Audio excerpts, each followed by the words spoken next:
Hi everyone, welcome back to the channel, welcome back to the Luton Town Let's Play, episode 3. And as you can see from what's on screen at the moment, we've picked up our first win of the season. It was against Sheffield United at their ground. Yes, it is only against Sheffield United, they are the team that's only slightly above us in the league. But I've had a bit of a meltdown between the last time we was here. So the last time we was here was the draw against Brentford and the draw against West Ham. At that point, I thought maybe we were turning a corner, making a bit of progress. We then had an international break and we come up against Newcastle where the scoreline says 4-0, but quite honestly, we got hammered. I mean, this could have been a cricket score. If we look at the stats for it, and we had 5 shots on goal, 5 shots on goal, 2 shots on target, compared to their 15 shots at goal, 8 on target, only 34% possession. We were just butchered in this game. Joel Linton with 2 goals, Rafinha, who scored a really good goal actually, and Alexander Isak with their other goal. It was a hammering. It was a chastening experience. It was probably our worst performance of the season, to be honest, which is saying something considering all of that. Then we went in against Wolves. Now, I did say in the last episode that the game against Wolves and the next 3 games, Sheffield United, Bournemouth and Nottingham Forest, I'm wanting to get results because they're 4 games that I'm targeting as something we can do bits in. To lose against Wolves 1-0, and again, we look at the match stats for this game, and they scored through Johnny in the 14th minute. But as you can see over here, the stats are so even. We even had 51% of the possession, 0.93 XG compared to 0.89. The shots and the on target exactly the same. It was such a close game. We were so unlucky to lose that. And I've said before when we were the team that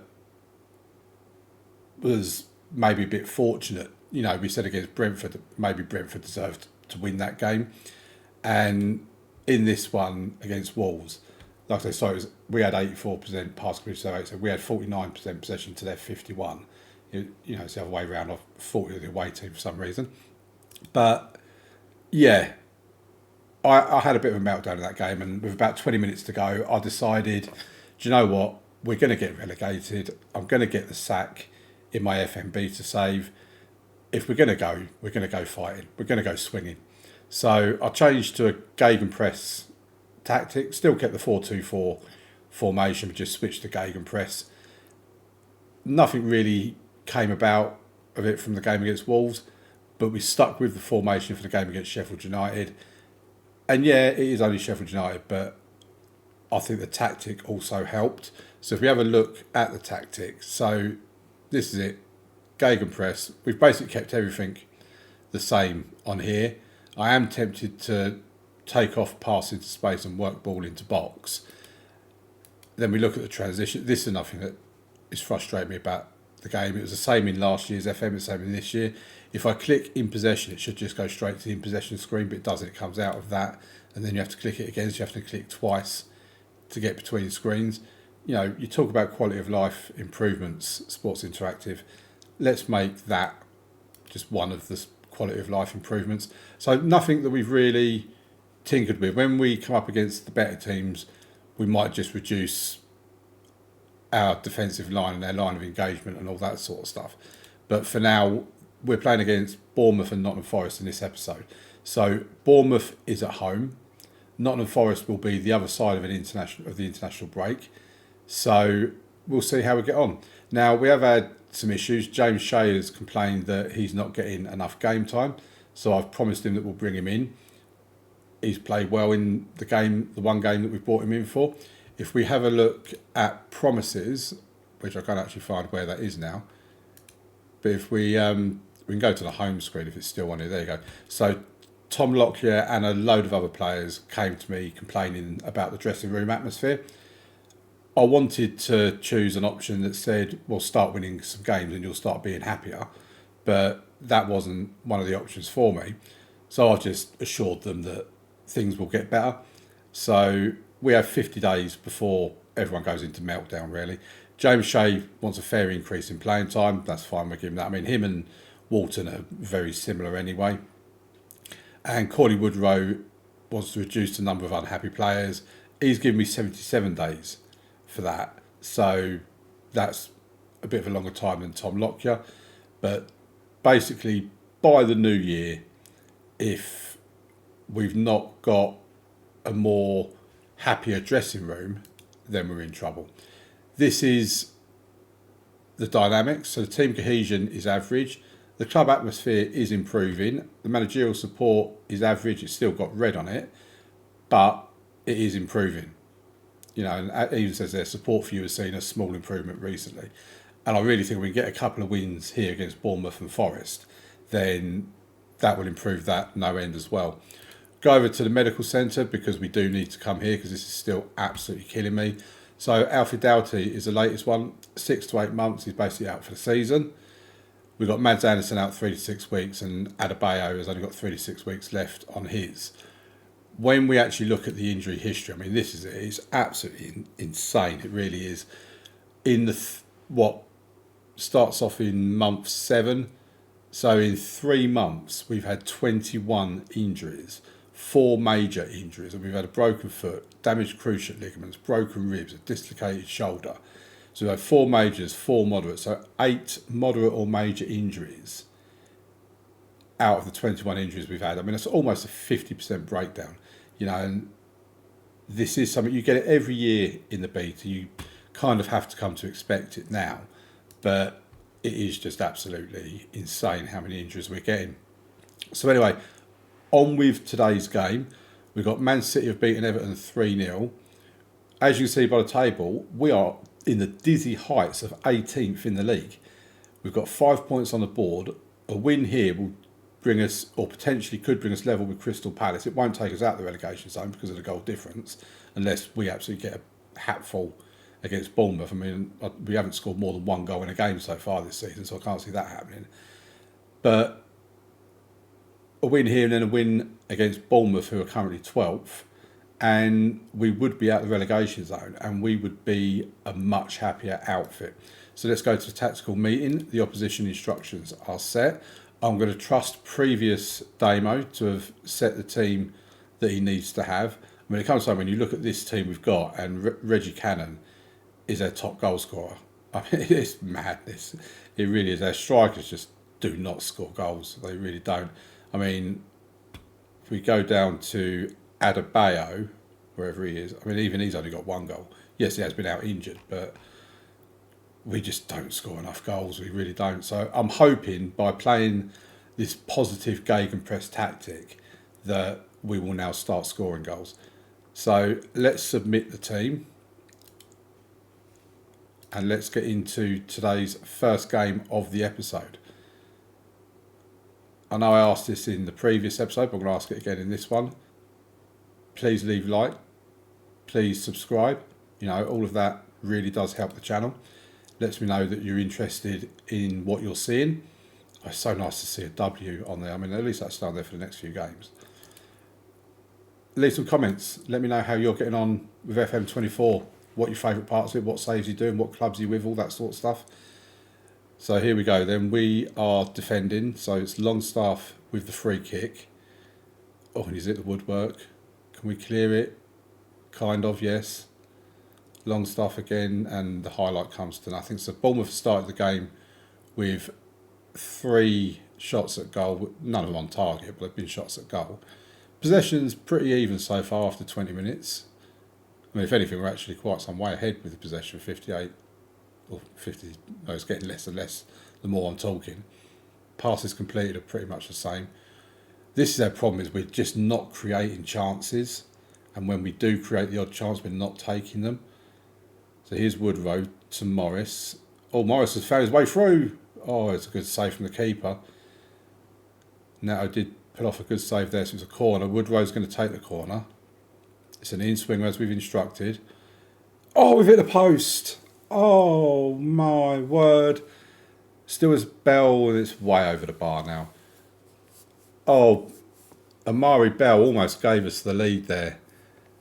So Woodrow, we've got another corner. Ogbene wins it back. Oh, what's happened here?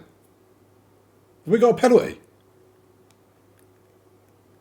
Okay, I don't know how we've got a penalty, but we've got a penalty. Oh, come on, please, let's score this. This is huge for us, folks. This is massive. Come on. Morris, yes, 1-0. Come on, Luton. So I'm having to calm myself down a little bit because it's 5 a.m. on the day of release of this video.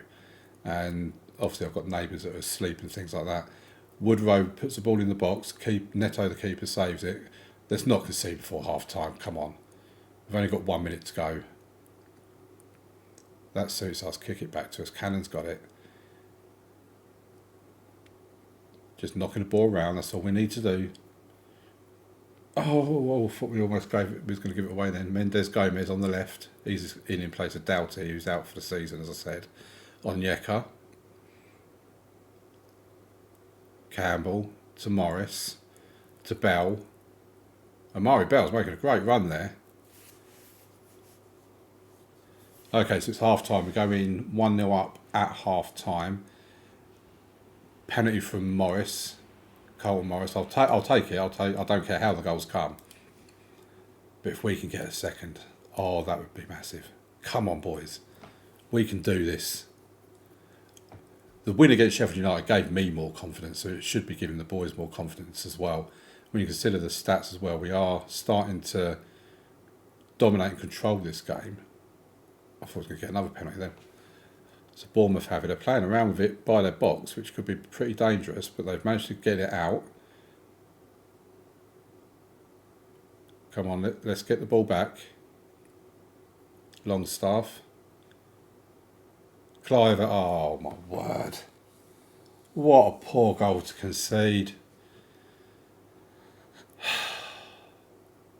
Yes, that was a huge sigh. I was so disappointed. We were starting to control this game as well. They're in again, Cliver again. Oh, come on, boys, don't do this. We're going to need to look at making some substitutions. I think Bene's going to have to come off as one of our substitutions. So if we bring... Who are we going to bring on? Yeah, let's bring on Onedinima. Oh no, I'm saying that name wrong every time I say it. I'm well aware of that. Amari Bell's not been playing bad actually, but he is looking slightly tired. So if we bring Bubba Ruckman on, I have switched that by the way and decided Bell's going to be my left back at the moment. Bubba Ruckman's not been impressing me. Maybe just needs to settle in a little bit more. I don't really want to draw from this. It's a home game. It's a team we can beat. I know we can. So I think we're going to bring Onyeka off. Do we bring on Leiduni or Mpenza? I think we're going to go Leiduni. And then if we bring Diku on for Lockyer. And if Cordy Woodrow doesn't buck up his ideas, I'm going to end up bringing Musqui on for him as well.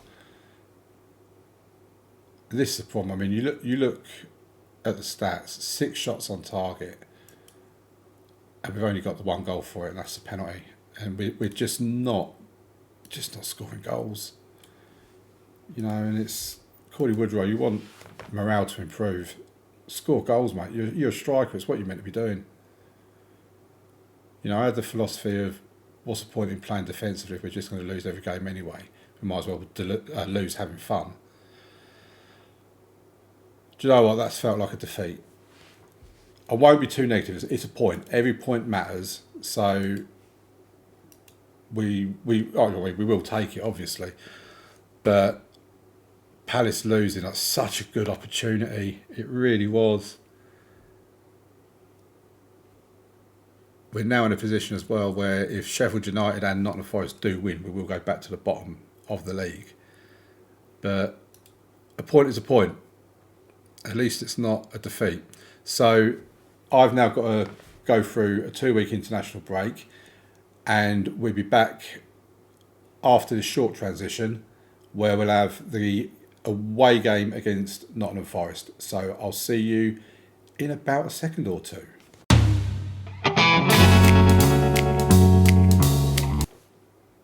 Hi, welcome back. So I've been a little bit busy during the international break, and there's some news to bring you before we move on to our away game against Nottingham Forest, which, as you can see, Sheffield United have beaten Brighton, which has meant that they've leapfrogged us in the table. If we lose this one, we are going to be back to the bottom. But if we win this one, we're going to be out of the relegation zone. And Crystal Palace are playing tomorrow on the Sunday, and they're playing against Manchester City at home. So at the very least, we could end this episode out of the relegation zone with a win here today. A draw would still be above Sheffield United, would be in 18th position, 1 point behind Palace. But we don't particularly want to draw. We want to win from this game. We've got to be beating the teams in and around us, i.e. Sheffield United, Nottingham Forest, Palace, Burnley, Brighton, which we lost to. But let's get on to some interesting news. So if we go to the inbox, and this one here, Luton attracting interest amid takeover rumours. Rumours of a takeover English Premier Division outfit Luton Town are circling with one or more interested groups believed to be preparing offers. A club source indicated that while no formal bids have been made, chairperson David Wilkinson would be willing to entertain the proposition. Now, I do think we're not far from being sacked anyway, but I think if we get taken over, that's definitely going to happen. What I can also show you is if we go to transfers, we can do it here in fact, we're signing Daryl Dyke in the January transfer window, joins us on the 1st of January for 5 million, potentially rising as 7.5 million. He's a striker. He can play as a target forward. He can do pressing forward, complete forward. The other role we have is an advanced forward. He's not as good in that role, but it's a role we could put him in if we wanted to. He's currently at West Brom. He's not really been playing this season. As you see, he's got 6 goals, 1 appearance for West Brom. It's not been great. Last season, 7 in 23. But when you look at him, he would already be better than anybody else we've got at the club. And when I look down this list, the likes of Admiral Musqui and Corley Woodrow, their positions would be at risk. I would be looking at moving one, if not both of them on in January once we've got Daryl Dyke here. And I'm just hoping he's going to... We need to create more chances and we need to score more goals. So he's what I'm pinning my hopes on with that. Him and Adebayo up front with Morris as the backup striker. Maybe keep one of these so they could provide additional backups. We do play with 2 strikers. What I've also seen, and I'm undecided about whether I'm going to do this or not, if we just go to scouted players and I'll try and find, there he is, I've already seen him. Bertrand Traore. Villa want 4.1 million for him. He can play out wide on the right. He can do a job out wide on the left as well. And he can play up front as an advanced forward, which we also need. We could have Dyke and Traore up top, essentially. Or if we get, we've got injuries out on the left with Doughty being out. If we look at that, he can do an inside forward on support. He can also do a winger on attack. 3.5 stars as the wide right, the attacking midfield on the right side. He's already better or as good as anything we've got at the moment. So I'm seriously considering putting in a bid for him. He is wanted by other clubs. He's wanted by Celtic and Girona. So let me know in the comments if you think I should be signing Bertrand Traore, because I'm probably going to try and sign him, but I'd love to see what you guys think. And if you guys say, yeah, he's a good signing, then that will push me nearer to doing it. On the other hand, if you warn me against it and give me reasons not to, then I may decide maybe not to sign him. So let me know in the comments. So let's get back to today's game. Click for the opposition instructions, as we always do. So Reece Burke has come in because Reggie Cannon has recently picked up an injury. He is on the bench, but also Burke has requested more playing time. So I'm going to give him that because I think he does have a little bit of potential, and maybe he's not been given the chances that he really deserves. So we're given that opportunity here. Amari Bell continues there. Everything else in the team is the same, but I see Denea is struggling with his fitness. So we're going to bring Diku in for Denea. Usually I do this beforehand, but I was more interested in trying to find players that could improve our chances of survival. So let's get into today's game, go to the match. Like I say, this is a game we need to win this. It's against bottom of the table, Nottingham Forest. They're going to be thinking the same about us. They're going to be thinking we need to be Luton Town. So let's get into it. A win would be so huge. It really would. Defeat would be absolutely atrocious for us. I think they're wearing their third kit actually. So here's, they're through. Good save from Shea rather. Can't even say the simple names properly. So they have a corner. Danilo is going to take it. I was going to say, I thought they'd give it a penalty then. I was like, I'm sure that was a handball from them. So a one-year penalised, given the yellow card for handball. Again, we're having the best of the chances, or more of the chances. I think we've hit the woodwork. Is that going to be another penalty? It looks like we're getting another penalty. I say another penalty because we had a penalty in the previous episode, not a penalty in this game. It is. Oh, Morris, come on. You scored the last one, lad. Be a hero. Score it again. Come on. Yes, get in there. Colton Morris with the goal. It's his third goal of the season. Two of them have been for the penalty spot, but I don't care. Like I said before, I will take the goals however they come. So we have and I think it's a deserved lead, to be fair, as well. We win the ball back. Bell's won it back. He's doing well. Mendes Gomez now has it. I think that was a save from the keeper rather than it hitting the woodwork, but it was quite pingy, which has been a criticism I have seen in this beta as well from some people, is that the ball pings a lot. It's very bouncy. So we win the ball back. Onyeka, Lockyer to Campbell, Morris, back to Diku, to Burke. We're playing it around quite nicely actually. We didn't see this when we was playing the counter-attack, that's what I will say. So I am quite happy with this gegenpress formation. Mendes Gomez puts through for Woodrow. Oh, Corley Woodrow. That was your chance. So Bell with the corner. Come on, let's get a goal. It's cleared out to Bell. Diku. And the highlight ends. Oh no, now they have it.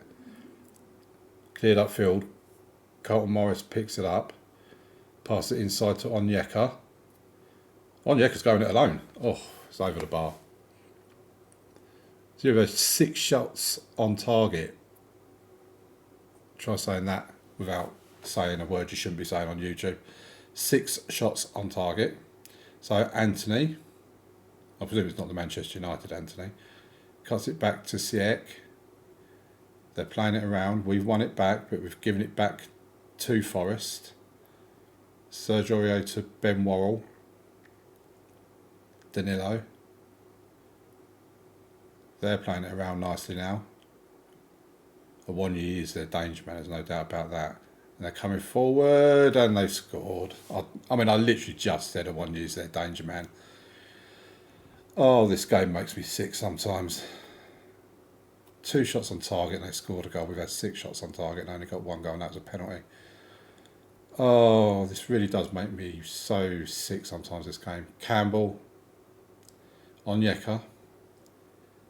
Headed in towards the box. It's cleared again, but Onyeka gives it to Bell. I mean, we are keeping the ball quite nicely. I am liking the way we're playing, but we need to get goals. We need to get results. We need this so badly. Here's Ogbene to Diku, to Campbell, Burke into Woodrow, back to Campbell, to Ogbene. I mean, we're being patient. We need to try and find that killer pass. Burke puts it in. Oh, what a goal! Carlos Mendes Gomez. Oh, that is beautiful. Did you see the way he took that goal as well? 2 minutes into added time. I mean, that goal, that was a stunning goal. So looking at the stats, I mean, we deserved the lead, let's be honest. We're 2-1 up. 64% possession, 7 shots on target, an XG of 2.45, which, okay, the penalty has contributed to the high XG. But let's get on to the second half then. Danilo to Clerc. Well, one back by Bene. Well, good work. Burke puts it forward to Morris. Oh, he's giving it away. There's a lot of sloppy passes. Sloppy passes can often lead to goals as well. Oh no, we're getting a man sent off here. Amari Belv, I've been praising. He's gone and got himself sent off. So, Ruckman's going to come on for Woodrow. We'll just bring that out a little bit. And then put him down here. We're playing... Come on, don't muck about. Oh, here we go. Can't seem to get it to slot in. There you go.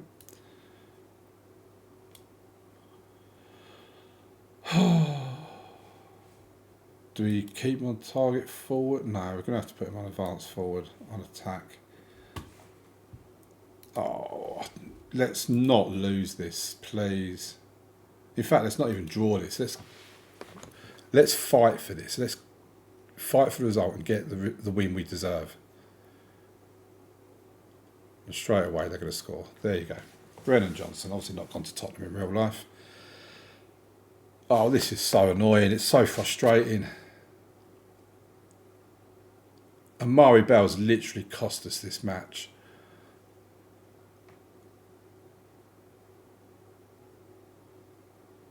So Anthony for Forest. It just feels like we're sitting here waiting for them to score goals now to win the game.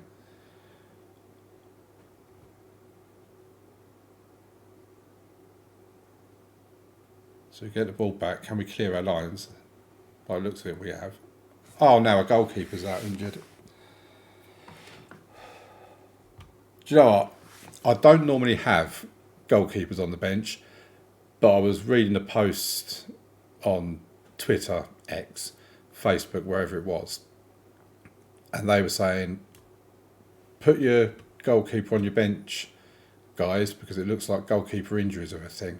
And there you go. It is a thing. I mean, we're getting every other player injured, so why wouldn't we get a goalkeeper injured? I mean, Walton's perfectly adequate replacement. He's been playing for us most of the season. So it's not like we're going to lose much there. We need to make some more.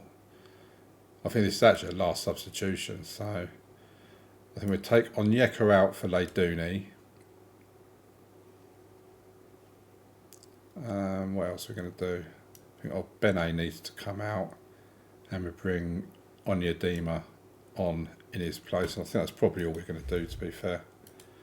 Because we've not played bad today by any means. I think we've had a really good game actually.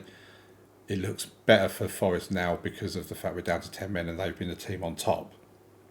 But here's Mendes Gomez. What can he do? He's already done one bit of magic for us in this game. Oh, and he's done another. Oh, that is going to count, isn't it? It's not going to be disallowed. No, it is counting. Oh my word. Right. We need to waste time. We need to go balanced. I'm going to hate myself if we end up still conceding again. Time waste to the max. Confirm. Oh, Mendes Gomez, could you be our hero? I mean, you're only in the team because Doubt is out injured. I mean, it's 7 minutes of added time. I don't think time wasting works because they are adding it on, aren't they? Leyduni with the corner for us. There is still three minutes left of added time. That's right, take your time, Leyduni. No, there's no hurry, mate. Puts the ball into the box. Oh, we've hit the woodwork. I mean, tell me we don't deserve to win this game. Burke! Oh, yes! He told me he wanted more game time. I've given him more game time. I've just hit my bottle of water. It's 4-2. We've got our win. We've won our second game of the season, folks. Oh, that is amazing. I am so happy. I don't think Football Manager's ever made me this happy. And there's the table. We are out of the relegation zone with our second win of the season. Another unbeaten episode. Well, I think I'm just going to have to YouTube every game at this rate, because we were unbeaten in the last episode, we're unbeaten in this episode. Oh, that is so huge. I did say we needed to target the win there. So when we look here, I mean, you take that as the start to the season, and then you look here where we've got 2 draws. I can take a defeat to Newcastle. That, I'm so disappointed we didn't at least get a draw in that one. But 2 wins and a draw in our last 3 games. Now, granted, we have got Man United and Man City next, so it's not going to end up going very well by the looks of it. But where I think we'll probably look at coming back next will probably be Burnley and West Ham, around that area. So off camera, I'll do the Man United, Man City, Palace. I mean, they're 18th, Everton are 10th. Then we do the Tottenham game offline as well, they're 8th. Then we come back for Burnley, who are 16th, and West Ham, who are 9th. And see how we're doing then. And I mean, there's still a way to go in the season, but when you look at the league table, that makes for such amazing reading, doesn't it? We've ended the episode outside the relegation zone, folks, and I am so happy.